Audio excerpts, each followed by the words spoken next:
Have you started an Etsy shop but realized that no one's buying your stuff, you're not getting the traffic that you wanted, and you did all of this work and nothing's happening? If so, then this video is for you. I'm going to discuss some tips that I've learned over the years running my Etsy shop and how to grow in 2020. And the number one tip that I have is you have to have awesome product photos. If your product photos suck, people aren't going to buy them. And the big message here is that Etsy needs large image files so that people can zoom in on your products and so that they'll look good. Uploading large image files might not be an issue at all for some people, but for people like me, I'm a 2D artist, I make animal art, and I sell prints on Etsy and on my Etsy pattern website. So for me to put large image files of my artwork up there, it's a problem because people can download them and steal them, and then they upload them to other sites and sell them on there, and I lose money and people steal my work. And so it's hard having a copyrighted product that's a two-dimensional product that people can print out. But I would suggest to try to make the image files as large as you can and to put watermarks on them so that way you're protecting yourself but the images are still larger. This is one thing that I found out. Like, I used to use images that were half the size that Etsy required, and that's just not big enough. They look blurry. And as soon as I updated my images to have larger images, it made a world of difference. Another idea is to put the main photo as an in situ photo. This is an in context photo. It shows your artwork in a setting that people will be using it in.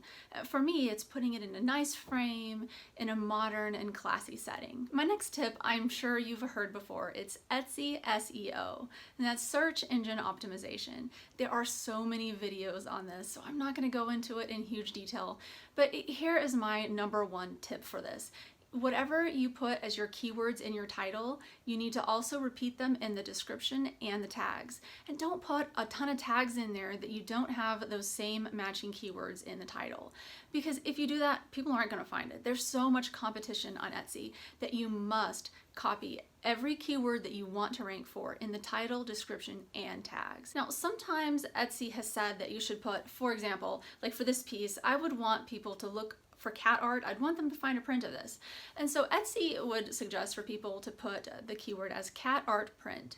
And then supposedly people will be able to search and they'll find you under cat art and cat print because all those words are there in this keyword. But I found out that that's not really true, at least for me and my niche. It's better for me to have the keyword cat print and have the keyword cat art both in my tags. Now, some people might disagree with this, but for me, this has worked best. In my title, I like to stuff it with as many keywords as possible that still sounds sort of natural for the customer to read, because if it's really messed up, they're like, what is this that I'm even buying? And so what I like to do is put something like cat art print and then a hyphen and then some other keywords that I want it to rank for, like gift for cat lover or cat lover gift for her, cat lover gift for Christmas. There's lots of different ideas. You can theme your keywords that are in your title and your tags around holidays, and then you can switch them out for various holidays. There's lots of different ideas along those lines that work really well. Like, I've had great luck with putting in stocking stuffer gifts on my magnets that I sell because they are great for stocking stuffers. But you have to realize the bigger the competition, the keywords that you're going for, the harder it's going to be for you to rank on them. So that's why they suggest for people to use what's called long tail keywords.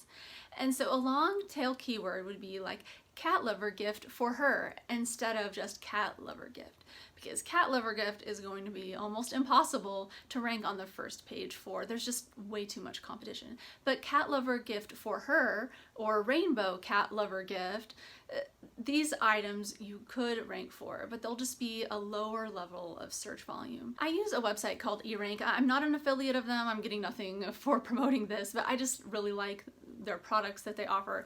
And you can get, for $5.99 a month, you can get access to their tools, and then you can look up all the keywords that you are thinking you want to use on Etsy. You can get keyword art alternatives. It's really great. And so it helps you kind of try to figure out which long tail keywords will be worth you putting in your title, description, and tags. My next tip is to bring as much traffic to your Etsy shop as possible from your social media accounts. And this is so very important. If you have an Etsy shop or an Etsy pattern shop, Etsy is not going to just guarantee you traffic. If you're a new store on there, you've never made any sales, you need to bring people to your store to purchase.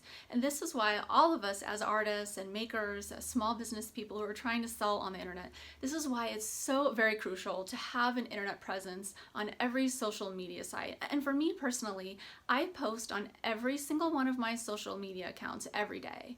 And usually I don't always post something salesy. A lot of times I'll post process photos of me painting or pictures of my artwork in context hanging on a wall, or sometimes I will post polls asking people what colors they like for my artwork, which animal would they like me to paint next, things like that. So if you can create an interaction and an engagement with your audience, then it helps to foster community around your brand, and it gets people to be more interested in purchasing because they are purchasing you as much as they are purchasing the artwork, especially for artists. And I think for anyone who is a small business creator, they are purchasing you as much as your work. This is something that a lot of artists kind of shy away from. They don't want to feel like they're bragging about their work and they're constantly promoting themselves, or they're constantly pushing sales messages and coupons out to people. But people who follow you like this, and they want to get to know you better, and they want to get your coupons. If they're subscribed to your newsletter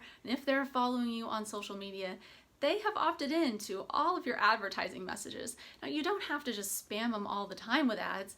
You want to give them content that will uplift them and make them feel like they're enjoying their interaction with you. But having ads is a good thing. And so that's my biggest tip for Etsy, is bring as much traffic to it as possible. Because I've seen a direct correlation between the amount of traffic and the amount of times I share my Etsy listings with where my Etsy listing appears in search. So I share my listings a lot on Pinterest.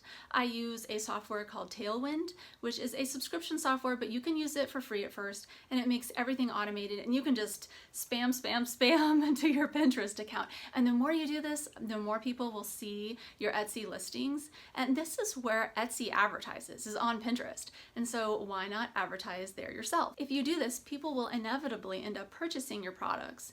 And then once you get people to purchase, you want to give them the absolute best customer service as possible and be as personable as possible, like write big thank yous and hearts and things and smiley faces on the outside of the packaging, just so that when they get it, they feel like, okay, this person went the extra mile to make me feel appreciated for buying from them. And they're not getting that from anywhere else. When they purchase from Amazon, there aren't little smiley faces and hearts and handwritten thank yous on the outside of their package.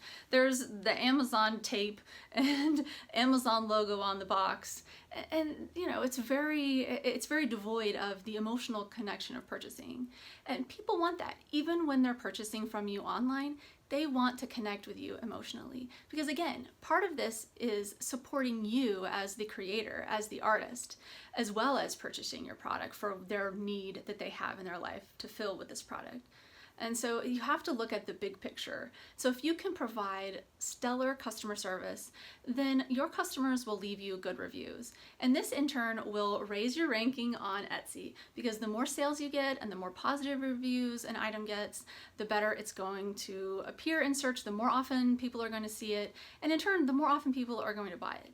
And so it all kind of feeds into each other, and it's sort of a chain reaction. So if you're not gaining traction on your Etsy shop, then start sharing these products that you've listed on there as much as possible on as many social media accounts as possible, because it will help. Lastly, I found that Etsy really seems to put some weight on how often you update your shop. Now, if you don't do anything for your shop and you just let it go, and you're not messing with the photos in your listings or the tags or the descriptions, they can kind of tell that the shop is stagnant, especially if you're not making any sales. Your listings aren't renewing because of sales. Now, you don't want to just go through and renew your listings. That used to work on Etsy, but doesn't anymore. But you want to let them renew naturally when people purchase them. And so, but if no one's purchasing anything and you're not updating anything in there, Etsy starts thinking that you're just not around, and they're not going to put your listing up in the search rankings. What I found is, even if I am selling a lot of products in my Etsy shop, if I go and start messing with all of my photos in my listings and add new photos and mess with my descriptions and tweak things, I start getting more exposure on there and I start getting more sales. So I've seen a direct relationship between how active I am in my shop and how many people see my products on the Etsy platform. In closing, I hope these tips help you to sell more art on Etsy in 2020. I'd love to hear anything that you figured out on how to hack the Etsy algorithm, anything that's helping you sell more art on Etsy, because if we can share with each other, we can all lift each other up and help each other sell more and spread more positivity in the world. So, well, thank you so much for watching. I'll see you next time.